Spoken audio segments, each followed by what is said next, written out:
Pyramid എന്ന ലോകാത്ഭുതം തൊട്ടു മുമ്പിൽ കാണുമ്പോൾ കിട്ടുന്ന ഒരു ഫീൽ ഉണ്ടല്ലോ, അത് അനുഭവിച്ച് തന്നെ അറിയണം. സിനിമകളിലും പുസ്തകങ്ങളിലും വായിച്ചും കണ്ടും കേട്ടും അറിഞ്ഞ പിരമിഡിന്റെ അകത്ത് കയറാൻ പോകുന്ന ദിവസമാണ് ഇന്ന്. 4000 വർഷം മുമ്പ് മെഷീനറീസ് ഒന്നുമില്ലാത്ത കാലഘട്ടത്തിൽ ഇതെങ്ങനെ പണിതു എന്നുള്ളത് ഇന്നും ഒരു അത്ഭുതമാണ്. പടച്ചോനെ, പിരമിഡിന്റെ അകത്ത് കയറാൻ പോട്ടോ. ലോകാത്ഭുതം നമ്മൾ അത്ഭുതത്തോടെ നോക്കിക്കണ്ട പിരമിഡിന്റെ അകത്ത് കയറാൻ പോവാ. എന്റെ അമ്മോ, കുനിഞ്ഞു കയറണട്ടോ. നോക്കി, ഏകദേശം 20-25 മീറ്ററോളം ഇതുപോലെ കുനിഞ്ഞു വേണം അകത്ത് കയറാൻ. ഇങ്ങനെ ഒരു സെറ്റപ്പ് ഉണ്ടാക്കിയതിന്റെ കാരണം എന്തെന്നറിയോ? കള്ളന്മാർ അത്ര പെട്ടെന്നൊന്നും അടിച്ചു കൊണ്ടുപോകാണ്ടിരിക്കാൻ വേണ്ടി അത്രേ. പിരമിഡിന്റെ ഒത്ത നടുക്കാണ് ഞാനിപ്പോ നിൽക്കുന്നത്. പക്ഷേ ഇപ്പൊ നിലവിൽ ഇതിനകത്ത് മമ്മിയൊന്നുമില്ല. നിലവിൽ മമ്മിയൊന്നുമില്ലെങ്കിൽ പോലും പിരമിഡിനകത്ത് കയറുന്നത് അത് വല്ലാത്തൊരു ഫീലാണ്. പ്രത്യേക ഒരു ചൂടും പ്രത്യേക സ്മെല്ലും.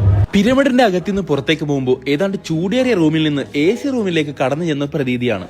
ചിത്രങ്ങളിൽ കാണുന്ന പിരമിഡ് വളരെ ചെറുതായിട്ട് തോന്നുമെങ്കിലും 20 ലക്ഷത്തിൽ നിന്ന് ഒരു കല്ലിന്റെ വലുപ്പം നിങ്ങൾ നോക്കി. കല്ലിന്റെ വലിപ്പം നോക്കി, എന്നെക്കാളും വലിപ്പമുണ്ട്. ഇത്രയുണ്ട് കല്ല്. 4000 വർഷം മുമ്പ് 20 ലക്ഷത്തോളം കല്ലുകൾ കൊണ്ട് തീർത്ത ഈ മഹാത്ഭുതം ജീവിതത്തിൽ ഒരിക്കലെങ്കിലും കണ്ടിരിക്കേണ്ട ഒരു കാഴ്ച തന്നെയാണ്.